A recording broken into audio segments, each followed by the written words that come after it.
르우벤 자손과 갓 자손과 므낫세 반지파가 이스라엘 천천의 수령들에게 대답하여 이르되, 전능하신 자 하나님 여호와, 전능하신 자 하나님 여호와께서 아시나니 이스라엘도 장차 알리라.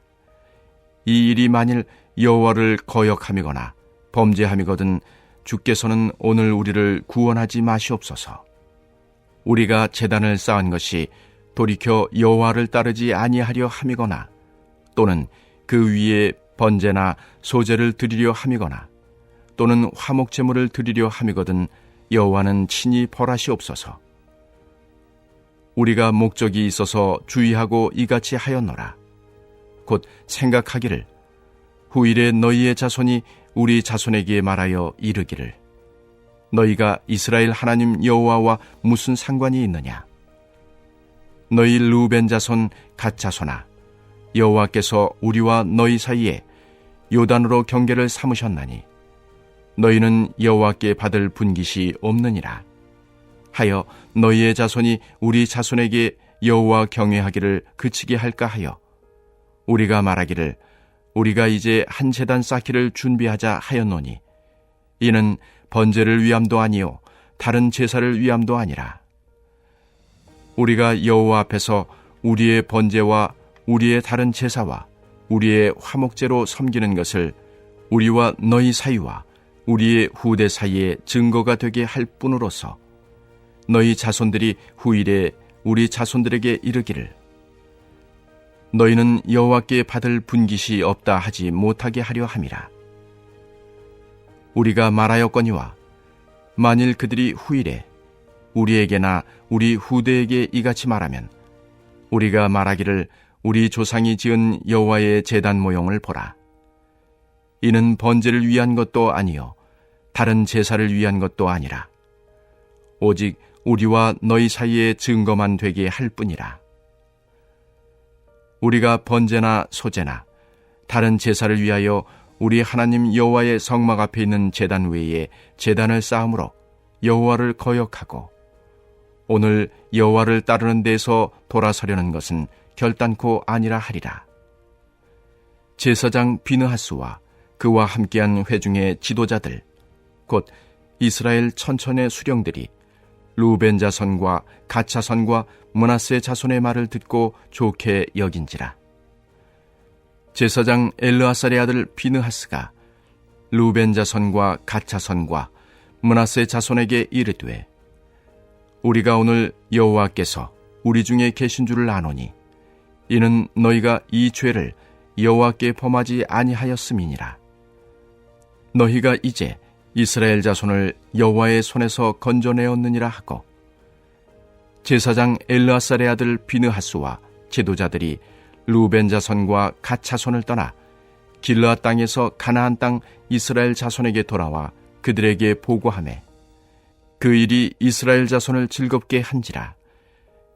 이스라엘 자손이 하나님을 찬송하고 르우벤 자손과 갓 자손이 거주하는 땅에 가서 싸워 그것을 멸하자 하는 말을 다시는 하지 아니하였더라. 르우벤 자손과 갓 자손이 그 제단을 에시라 불렀으니 우리 사이에 이 제단은 여호와께서 하나님이 되시는 증거라 함이었더라. 할렐루야. 오늘도 예배드리는 심령마다 하나님의 사랑과 은혜가 가득하시기를 축원합니다. 오늘 말씀은 요단 동편 지파들이 세운 큰 제단을 두고 이스라엘 전체가 오해를 풀어나가는 장면입니다. 성경은 이 사건을 22장 전체를 할애할 만큼 중요한 사건임을 말씀해주고 있습니다. 오늘 말씀을 통해서 우리의 공동체가 이 오해와 문제를 넘어서 건강하고 화목한 믿음의 공동체로 세워져 가기를 예수님의 이름으로 간절히 소망합니다.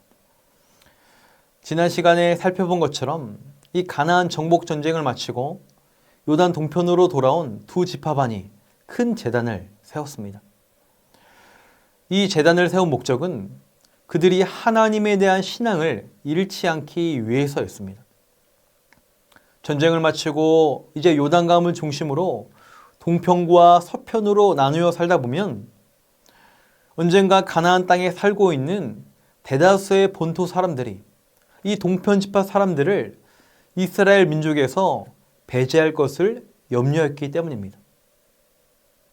이에 누구나 볼 수 있는 큰 제단을 세워서 그들 역시 이스라엘 백성임을 자손 대대로 증명하고자 했습니다. 그러나 이것이 문제의 발단이 되었습니다. 분명 이들이 좋은 의도로 제단을 세우긴 했지만 다른 9지파가 보기에는 반역처럼 이해가 되었습니다. 이로 인해 그들과 전쟁을 벌이려고 찾아온 것입니다. 여러분, 불과 얼마 전까지 그들은 생명을 걸고 함께 가나안의 적군을 몰아낸 하나의 공동체였습니다. 그러나 오해로 인해 큰 분열 위기의 상황이 된 것입니다.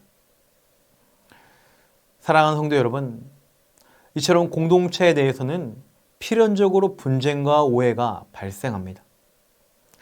평생 평화롭게 살 수 있다면 너무나 좋겠지만 그것은 매우 어려운 것입니다. 그렇다면 중요한 것은 무엇일까요? 문제가 발생한 것이 아니라 문제가 발생할 때 화평을 잘 이루어내는 것입니다. 에베소서 4장 1절에 보면 바울은 이렇게 말합니다. 너희가 부르심을 받은 일에 합당하게 행하여 성령이 하나 되게 하신 것을 힘써 지키라. 아멘. 하나님께서 우리를 부르신 합당한 모습은 하나가 되는 것을 의미합니다. 여러분, 성경은 왜 이토록 하나됨을 권면하고 있는 것일까요? 왜냐하면 우리의 공동체가 저절로 하나가 되지 않기 때문입니다. 오히려 하나됨보다 분쟁과 균열과 갈등이 일어나기가 더욱 쉽습니다. 서로 관점이 다르고 생각이 다르고 의견이 다른 많은 이들이 모여있기 때문입니다. 그렇다면 이런 오해와 문제가 발생할 때 우리는 어떻게 해결해야 할까요? 첫 번째로 긴밀히 소통해야 합니다. 오늘 본문에서 이스라엘은 문제를 해결하기 위해 대표자를 선출하고 그들을 보냈습니다. 무작정 전쟁부터 한 것이 아니라 사실 여부를 파악하고 대화의 장을 마련하고자 한 것입니다.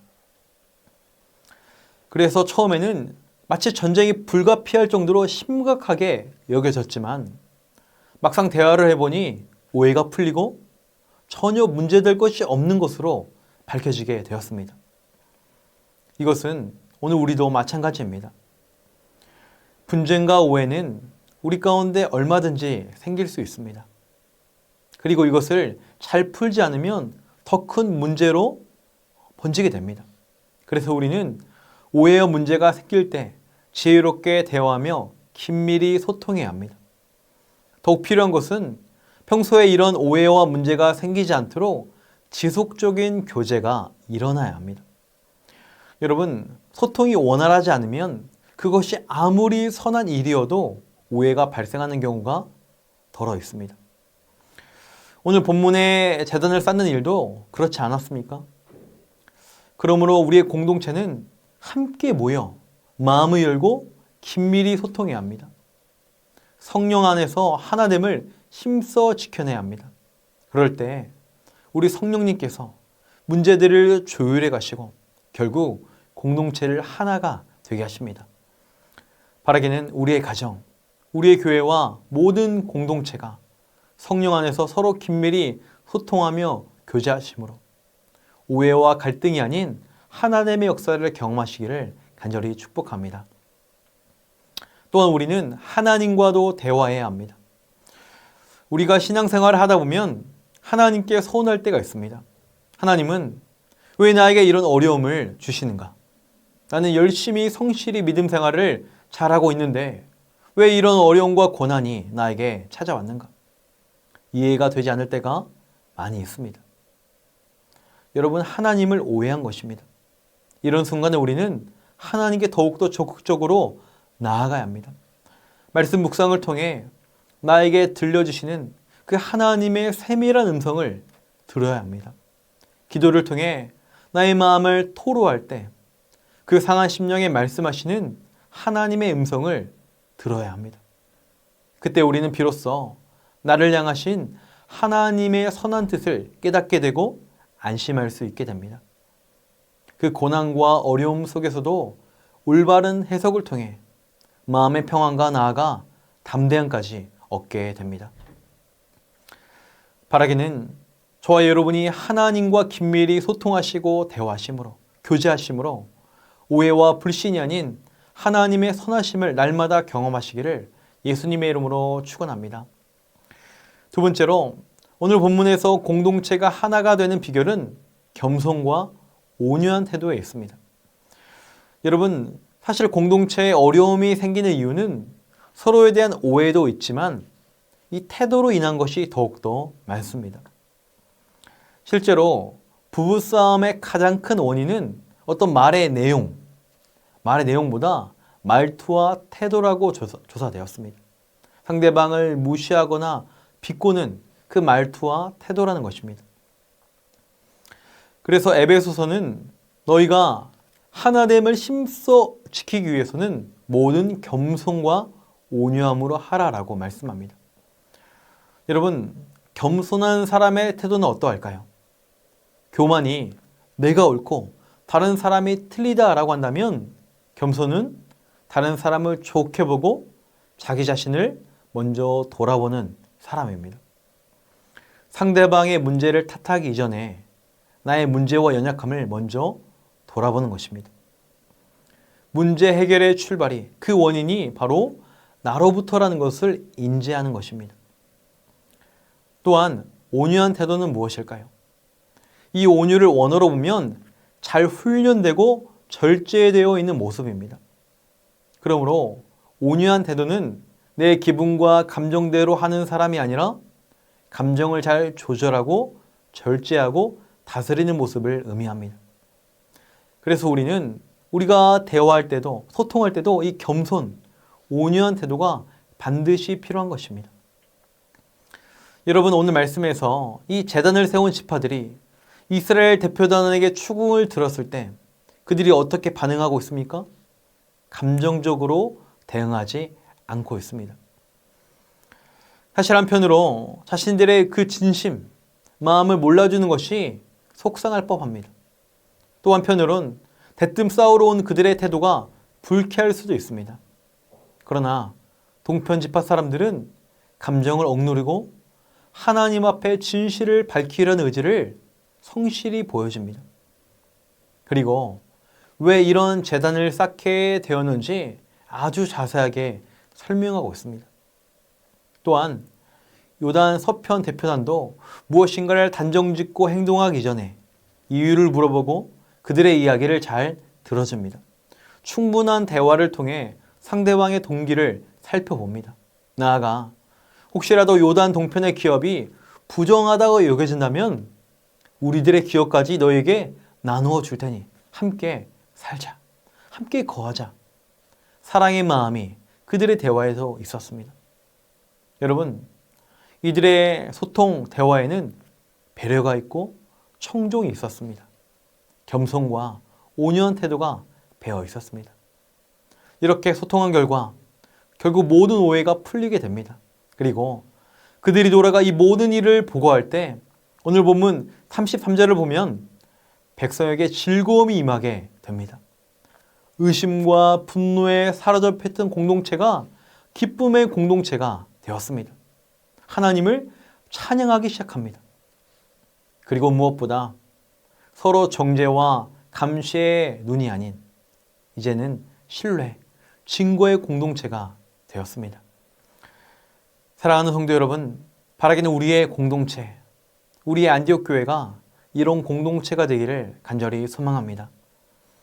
건강한 공동체는 문제가 없는 공동체가 아니라 문제 가운데서도 화평과 연합을 이루어내는 공동체입니다. 사탄은 우리를 갈라지게 하고 분열을 주지만 우리 예수님은 하나가 되게 하십니다. 원망과 불평을 거두시고 기쁨과 감사의 공동체가 되게 하십니다. 바라기는 예수님을 따르는 우리가 예수님의 그 겸손, 온유함을 본받아 서로 친밀히 소통하시고 교제하시고 대하심으로 우리의 공동체의 분열과 갈등은 모두 사라지고 화평과 평화와 사랑의 역사가 아름답게 일어나기를 예수님의 이름으로 축원합니다. 이 시간 말씀을 기억하며 함께 기도하기 원합니다. 그리스도의 겸손과 온유의 마음을 품고 다른 이들을 대함으로 오해와 갈등을 넘어 화평과 사랑의 공동체를 이루게 하옵소서. 추운 날씨 속에서도 새성전 건축이 순적하게 진행되게 하시고 온 성도들이 한 마음으로 동참하게 하옵소서.